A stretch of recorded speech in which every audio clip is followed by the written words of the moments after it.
요 그래프가 노동시간과 노동 생산성의 그래프인데 1990년도부터 2016년까지 거의 26년 동안 35개의 OECD 회원국을 대상으로 통계를 낸 조사라고 하더라고요. 그리고 요 그래프를 보시면 연구 결과가 주 40시간을 기점으로 생산성이 급격하게 떨어집니다. 1번 악덕 고용주. 지금 저는 프리랜서이고 대기업을 3년 3개월 정도 다니다가 퇴사를 했습니다. 회사를 다닐 때는 주 5일제였고 간간히 야근을 좀 했습니다.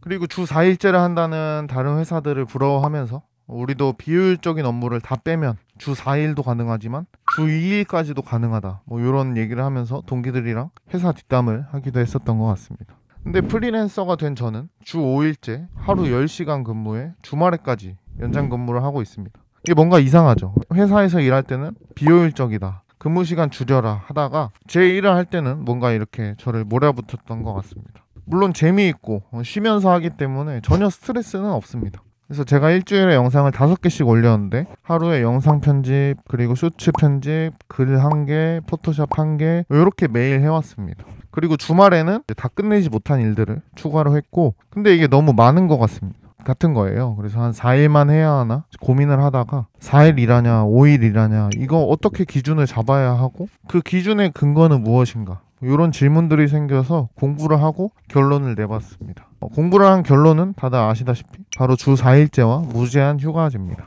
2번 주 4일제 도입. 저는 주 5일제로 일을 해왔는데요, 뭔가 기준이나 근거가 있지는 않았습니다. 그냥 주말은 쉬어야 할 것 같아서, 그리고 평일에 못한 글쓰기나 이런 것들을 주말에 하자, 뭐 이런 마인드였는데요. 뭔가 5개나 이제 글을 쓰는 게 좀 어렵더라고요. 매주 1개 글을 쓰려면 뭔가 일상에서 영감도 받고 그 궁금증도 생겨서 그걸 어떻게 해결할까 고민도 하고 책도 읽고 조사도 하면서 결론을 내고 그렇게 글을 쓰거든요.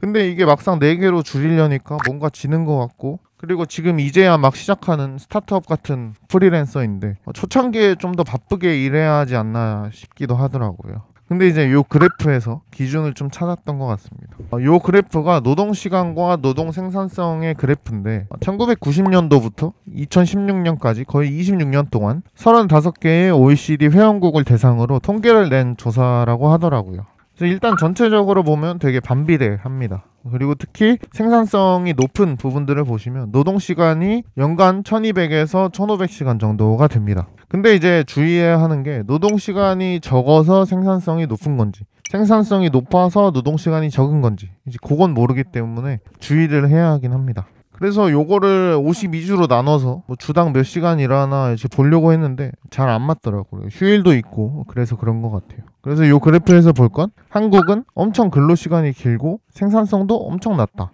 그래프 왼쪽으로 가면 참 좋겠다라는 겁니다. 그래서 생산성을 보시면 거의 2배에서 2.5배 정도가 되는 걸 보실 수 있습니다.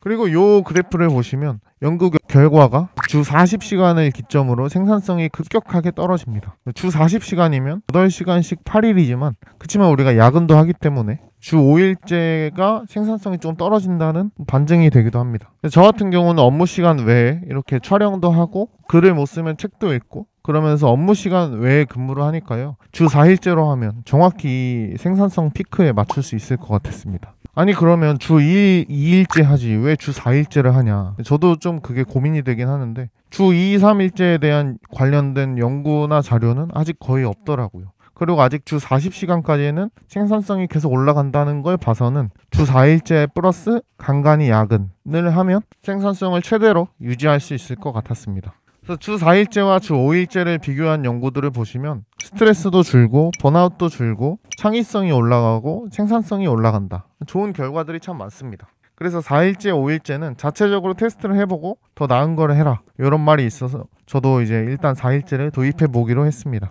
좋은 거는 일단 다 따라해 보는 것 같습니다. 3번 무제한 휴가 도입. 저는 따로 휴가를 잡지는 않았습니다. 그래서 여자친구랑 야구를 보러 광주에 가거나 캠핑을 가더라도 꾸역꾸역 제 할 일을 하려고 했습니다. 그렇게 힘이 들지도 않았고 스트레스를 받지도 않았거든요. 근데 이게 계속 이렇게 하다 보니까 뭔가 쉬는 것 같지도 않고 일이 조금씩 밀리더라고요. 그래서 주 4일제를 도입하면서 좀 선진 기업들은 어떻게 하고 있나 보는데 무제한 휴가제라는 게 있었습니다. 대표적으로 넷플릭스. 그래서 필요한 만큼 휴가를 가는 거고 번아웃이 오면 뭐 몇 주씩 쉬기도 한다, 그래서 굳이 이렇게 날짜를 정하는 것보다는 유연하게 하는 게 좋다. 그리고 실제로 이게 만족도가 굉장히 높다고 하더라고요. 최고의 복지라고 하시는 분들도 있고요. 다만 이게 그냥 연차 제도보다 오히려 휴가를 적게 쓰는 경우가 있다고 합니다. 며칠씩 정해져 있으면 이렇게 계획을 해서 쓰는데 무제한이다 보니까 오히려 좀 안 쓰게 될 수도 있다고 합니다. 그래서 한국 노동법상 정해져 있는 최소 연차 있잖아요. 그래서 그거는 이제 꼭 쓰자. 1년 미만은 12일, 1년 차에 15일, 3년 차에 16일 이렇게. 그리고 그거는 최소로 무조건 다 쓰자. 그리고 추가로도 무제한으로 쓰자. 이렇게 좀 마음을 바꿔 먹었습니다.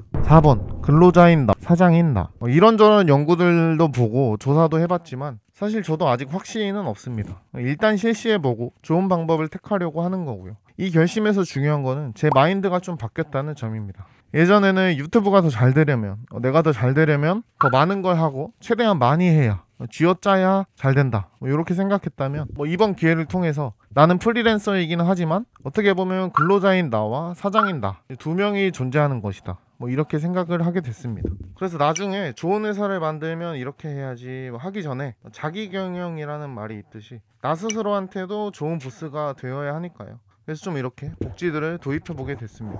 야구 멘탈 코칭 중에서도 메이저리그 타자가 공격을 할 때 타석에 들어설 때는 흰색 암밴드를 차고 수비에 들어설 때는 파란색 암밴드를 차고 이렇게 둘을 분리해서 생각하는 방법이 있다고 합니다. 이런 것처럼 저도 저를 두 개로 나눠서 생각을 하고 좋은 근로자이, 좋은 사장이 되기 위해서 노력을 좀 해야 될 것 같습니다. 그리고 유튜브는 마라톤이잖아요. 저도 이런 글 쓰고 말하고 편집하고 이런 일들을 평생 할 일이라고 생각하고 시작한 것처럼 정말 길게 보려고 합니다. 좀 더 많은 분들이 봐주시고 더 잘 되려면 제가 정말 꾸준히 컨텐츠를 만들고 그 와중에 이제 조금씩 더 낮게 글쓰기 공부도 하고 디자인 공부도 하고 편집 공부도 하고 해서 매일 하나씩 뭔가 기교를 더해보겠다, 이런 마인드로 길게 가져가야 잘 될 수 있잖아요. 그래서 조금 길게 보기 위해 스스로를 좀 풀어줬다, 이렇게 보시면 될 것 같습니다. 5번 그래도 더 하고 싶어도, 그치만 그래도 이제 더 하고 싶고 뭔가 부족하다고 생각이 계속 들겠죠. 하지만 그래도 나는 이제 두 명이다, 보스이자 근로자. 그러니까 더 하고 싶어도 참고 길게 보는 게 보스의 자질이다. 그래서 더 시키고 싶은 것도 참아야 한다, 이렇게 생각하고 좀 더 효율적으로 일할 수 있도록 잘 쉬는 그런 프리랜서가 돼야 될 것 같습니다. 혹시 이렇게 하다 보면 또 직원들도 생겨서 제가 진짜 리더가 되면 주 4일째니 5일째니 이렇게 째째하게 굴면 안 되겠죠. 그래서 주 4일째 무제한 휴가 이렇게 화끈하게 할 수 있는 그런 자질들을 미리 키운다고 생각하고 좀 이렇게 스스로를 잘 관리해야 할 것 같습니다.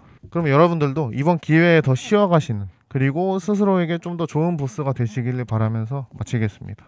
감사합니다.